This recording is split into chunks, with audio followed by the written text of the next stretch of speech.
Okay, you are about to see my half bath makeover. This bathroom was a little scary before. It had a pedestal sink that was crooked, just a very builder grade bathroom. All the tile in our house was installed incorrectly, so when you walk on it, it crunches. So we've been slowly getting rid of all that and redoing it. I have a fun story about the toilet in this bathroom for you, so just stay tuned. Ready? Dun, dun, dun, dun. All right, so the board and batten is new, obviously. I just used PVC trim pieces. Lots of hacks and tips on the internet for installing board and batten, so I will not bore you with that. And then this color is a custom color that I made using all of the paint samples that I had on hand. I did find a color though that I think matches. Here's the picture of it. I'm just gonna go right here. So the first thing that went was the pedestal sink. And that is because I wanted to build something with a countertop. There was no storage in this bathroom. Being able to put in a custom vanity and this sink just, for some reason, even though it takes up way more room, made the space feel way bigger. So this was a tricky build.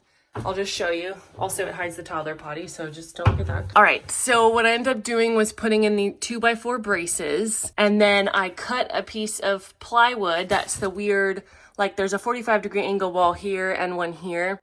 Then I put, wherever I could find studs essentially, is where I put a frame for this pretend cabinet. And then on the bottom, there is 2x6s that I cut down a little bit, and there's a frame there, and there's no weight on the countertop. The sink is into a brace behind the wall, so I cut open the drywall to make sure there was a good brace there and that I wasn't gonna hit any kind of weird plumbing or anything. There was already a 2x6 sort of header thing, so that's what the sink is attached to, so it's literally not going anywhere. And then this countertop just sort of slid underneath it. I cut out a thing for it. Just some homemade plumbing here, my first plumbing job.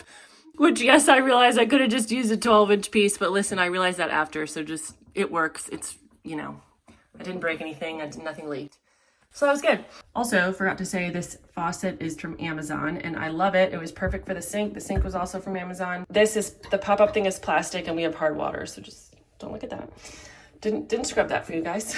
And then the doors, my router broke on me, so they're just, I stapled, which please no negative comments, okay? We did what we had to do. So basically I put the backing on, and then this is all scrap wood that I had in my garage, and I just used as many pieces as I could, just made a pattern up offhand. I sort of sketched out an idea of what I wanted, and then I just had to make what I had work. And so I love this because it has a little bit of texture to it. They're not all the same width. I ran a lot of stuff through the table saw, lengthways and sideways and whatever, to get a good variety of pieces. And then these are the same handles that are in my kitchen. I used the same custom stain on both of these. However, as you can see, it took differently, and I don't remember what that was. I don't remember if I wiped one too soon, because it was like a layer of white and then a layer of something, which I'll put in the blog post. And then over here, there's a floating shelf, which again, stain same, stain took differently. So Megan learned a lot about stains on this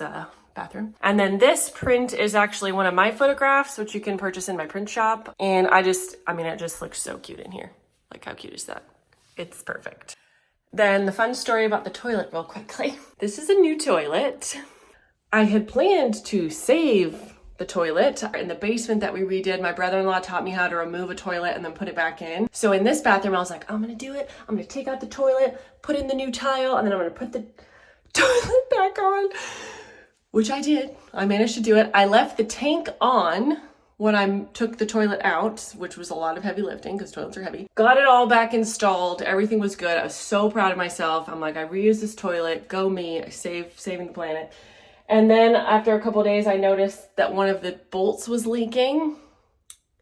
And I did not. Listen, I don't have any plumbing experience. Didn't look that up before I did anything. I was just like, oh, it just needs to be tightened. Tightened it 1, 2, or 3, maybe 4 times too many. And the whole porcelain bowl just shattered down the middle, like just. So then I had to take it all out, go get a new toilet, and then I put in this new toilet all by myself. Again, lots of lessons learned on this bathroom. This is also the first time I've tiled. And so these tiles were going to be on my fireplace, and then I chickened out of that project, but these were like $3 or $4 a pop. And that I didn't have that many of them, so I'm like, what the heck am I gonna use these tiles for? enter this bathroom because I didn't need that many, as you can see, and like I didn't run them under there. I stopped them right here at the wood. So this ended up being the perfect way to use them. I still have 2 left. They are encaustic tiles, however, so that they took a lot of sealing, and I love them. However, I do feel like they, I don't know, they just, you probably can't tell in video, but I feel like they look dirty all the time. Which is fine because they're like encaustic and old and cool. But even today, when I cleaned it for this video, guys, they still just look kind of scuzzy. So that's fine. Got a new light, which is probably hard to see, and a new mirror. Literally everything is new in here. It all got gutted. Believe it or not, that is the last of the absolutely random and very chaotically clipped footage that I have for you of this bath reveal. I hope that you enjoyed the show. And I promise to make all future videos 85% less chaotic. Hope you've been inspired today.